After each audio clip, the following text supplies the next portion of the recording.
শ্রমিকদের যে নিরাপদ কর্মসংস্থান কর্মস্থলের ব্যবস্থা করা গেল না, সেটার পিছনে সব থেকে বড় দায়ী বাংলাদেশের দুর্বৃত্তায়িত, বাংলাদেশের নষ্ট, বাংলাদেশের পচে গলে যাওয়া রাজনীতি। রানা প্লাজার শ্রমিকদেরকে যে জীবন দিতে হলো, এই জীবন দেওয়ার পিছনে সব থেকে বড় দায়ী বিষয় কিন্তু এই রানা প্লাজার যে মালিক, সেই সোহেল রানা। সেই সোহেল রানা তার রাজনৈতিক দাপটে গায়ের জোরে আগের দিন 23শে এপ্রিল যখন একটা পিলারে ভাঙ্গনের কথা ছড়ালো, সাংবাদিক নাজমুল ভাই এসে সেটা রিপোর্ট করলেন, তারপরেও গায়ের জোরে পরের দিন 24 তারিখ গার্মেন্টস খোলা রাখার রায়টা দিয়েছিল, হুকুমটা দিয়েছিল। কিন্তু ওই সোহেল রানা, তার পিছনে সব থেকে বড় দায়ী বিষয় ছিল সোহেল রানার রাজনৈতিক ক্ষমতা। আওয়ামী লীগ সরকার তার রাজনীতিকে এমন ভাবে দুর্বৃত্তিত করেছিল, সেই দুর্বৃত্তায়নের ফাঁদে পড়ে বাংলাদেশের শ্রমিকদেরকে রানা প্লাজায় জীবন দিতে হয়েছে। যদি রানা প্লাজার রানার কাছে আওয়ামী ক্ষমতা কুক্ষিগত না থাকতো, তাহলে সেই দিনের মতো করে আমার শ্রমিক ভাইদেরকে এই হরে করে আর জীবন দিতে হতো না। তারপরের ঘটনা কি? উদ্ধার কার্যক্রম চলবে। বিদেশি সংস্থাগুলো বাংলাদেশে উদ্ধার কার্যক্রম পরিচালনা করবার অনুমতি চাইল। শেখ হাসিনার সরকার বিদেশি সংস্থাগুলোকে এখানে উদ্ধার কার্যক্রম পরিচালনা করতে বাধা প্রদান করলো, তাদেরকে অনুমতিটুকু দিল না। কারণ আওয়ামী লীগ সরকার বাংলাদেশে যে দুর্বৃত্তায়ন করেছিল, রানা প্লাজার ঘটনার মধ্য দিয়েও সেই দুর্বৃত্তায়নের প্রকাশ যাতে আন্তর্জাতিক মিডিয়ায়, আন্তর্জাতিক সমাজে না ঘটে, সেটাকে ধামাচাপা দেওয়ার জন্যই আন্তর্জাতিক সংস্থাগুলোকে এখানে উদ্ধার কার্যক্রম তারা পরিচালনা করতে দেয় নাই। তারপরের ঘটনা আরো বিভৎস।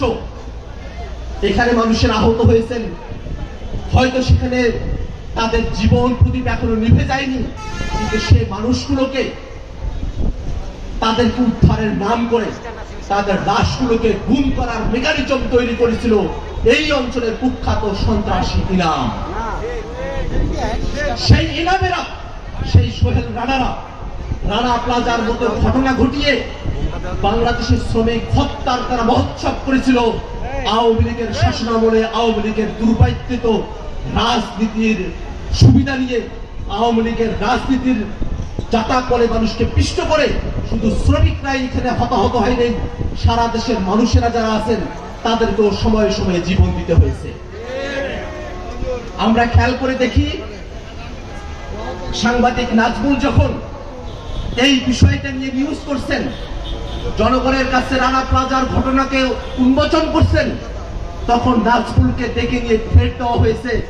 তাকে এই ঘটনার মধ্য দিয়ে, এই ঘটনা স্বরূপ উন্মোচনের কারণে জেলখানায় পর্যন্ত যেতে হয়েছে।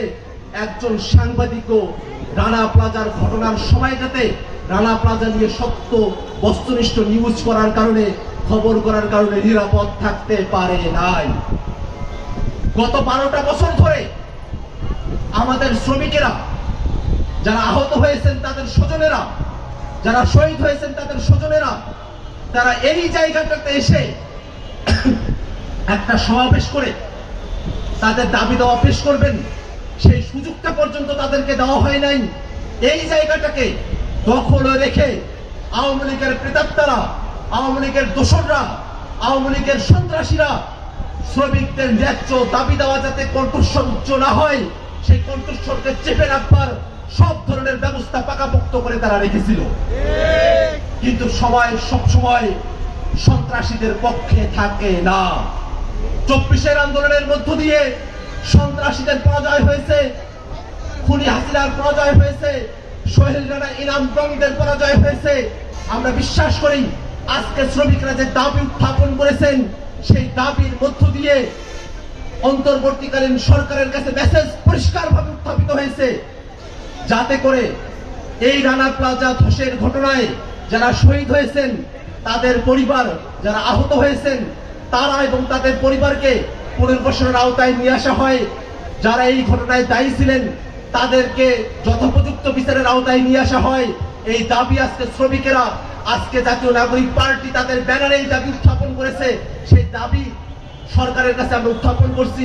আমরা আশাবাদ ব্যক্ত করতে চাই, পতিত স্বৈরাচারী সময়ের মতো করে নয়, নতুন করে রানা প্লাজার ঘটনায় যে মামলাগুলো হয়েছিল সেই মামলাগুলোর বিচার কার্যক্রম নবগতিতে, নতুন উদ্যমে অল্প সময়ের মধ্যে বাস্তবায়নের পদক্ষেপ অন্তর্বর্তীকালীন সরকার গ্রহণ করবে।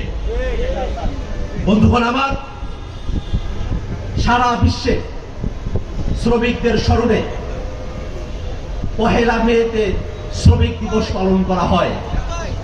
শ্রমিক দিবসের দীর্ঘ সময়ের সুবিদিত ইতিহাস আছে। সেই দিনে আমরা সারা বিশ্বের শ্রমিকদের সঙ্গে সংহতি জানাই। ঠিক তেমনি ভাবে বাংলাদেশের শ্রমিক যারা আছেন, সেই শ্রমিকদের নিরাপদ কর্মস্থলের জন্য, শ্রমিকদের ন্যায্য মজুরির জন্য, ন্যূনতম ন্যায্য মজুরির দাবির জন্য, শ্রমের যে পরিবেশ সেটা যেন শ্রমিকদের অনুকূলে থাকে, সেই বিষয়টাকে নিশ্চিত করবার জন্য সবগুলো বিষয়কে মাথায় রেখে জাতীয় নাগরিক পার্টি এনসিপির পক্ষ থেকে 24শে এপ্রিল রানা প্লাজা দিবসে আমরা সরকারের কাছে দাবি জানাতে চাই, সরকারিভাবে 24শে এপ্রিল রানা প্লাজা দিবসকে জাতীয় শ্রমিক দিবস হিসেবে ঘোষণা করতে হবে।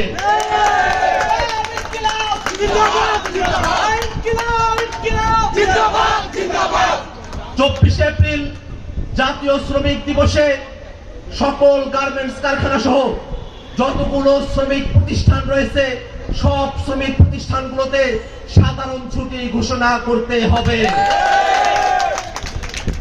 এই দিন সরকারের তরফ থেকে রিপোর্ট পেশ করতে হবে, কোথায় কোথায় সরকার বিগত 1 বছরে ব্যবস্থা গ্রহণ করে যেই ঝুঁকিপূর্ণ শ্রমিক পরিবেশগুলো রয়েছে, শ্রমস্থানগুলো রয়েছে, কর্মস্থলগুলো রয়েছে, সেগুলোর বিরুদ্ধে ব্যবস্থা গ্রহণ করেছে।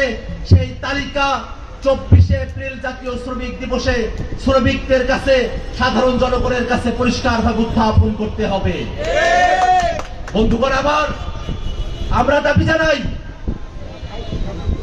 রানা প্লাজার ঘটনায় যারা শহীদ হয়েছেন সেই শহীদ পরিবার এবং যারা আহত হয়েছেন, পঙ্গু হয়েছেন, সেই সব শ্রমিকদেরকে অবশ্যই অবশ্যই ক্ষতিপূরণ প্রদান করতে হবে, তাদেরকে পুনর্বাসনের আওতায় নিয়ে আসতে হবে। বাংলাদেশের শ্রমিকরা চিকিৎসা বঞ্চিত অবস্থায় তাদের শ্রমিক জীবন নিঃশেষিত হয়ে যায়। আমরা আজকের এই সমাবেশ থেকে দাবি জানাতে চাই, শ্রমিকদের জন্য বিশেষায়িত হসপিটাল সরকারের তরফ থেকে অবশ্যই স্থাপন করতে হবে।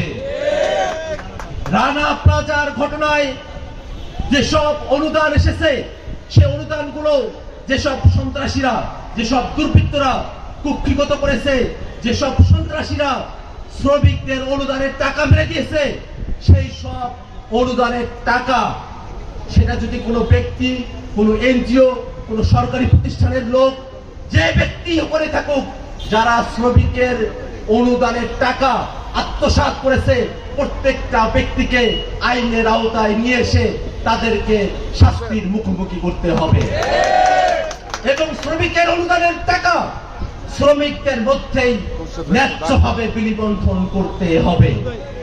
বন্ধুগণ আমার, রানা প্লাজার ঘটনায় 20টার মতো মামলা হয়েছে, 3টা ফৌজদারি মামলা হয়েছে, মাত্র 1জন আসামি এখন পর্যন্ত জেলখানায় আছেন। মামলাগুলো দীর্ঘ সময় ধরে, মাঝখানে 5টা বছর ফেসিবাদী সরকার এই মামলাগুলোতে তদন্ত কার্যক্রম পর্যন্ত পরিচালিত হতে দেয় নাই।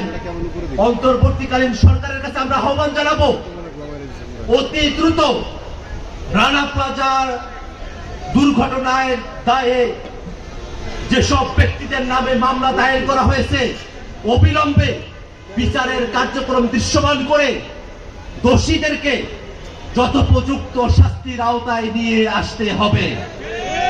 বন্ধুগণ আমার, আমরা আমাদের বক্তব্য দীর্ঘায়িত করব না, আমরা শুধু এতটুকু বলবো, বাংলাদেশের শ্রমিকেরা তাদের রক্ত ঘামের উপর দিয়ে বাংলাদেশের রাষ্ট্রের অর্থনীতির চাকা ঘুরে থাকে, সেই শ্রমিকদেরকে যদি রাষ্ট্র নিরাপত্তা দিতে না পারে, শ্রমিকদেরকে যারা ভালনারেবল করে রাখে, যারা শ্রমিকদেরকে পুরো কর্মস্থলে দুর্বল করে রাখে, শ্রমিকদের পক্ষে কথা বলবার সুযোগটুকু যারা দেয় না, তাদেরকে যেন কোনোভাবেই রাষ্ট্রীয় পদ পদবি এবং জনগণের প্রতিনিধিত্ব করার জায়গায় তাদেরকে কোনোভাবে স্থান দেওয়া না হয়।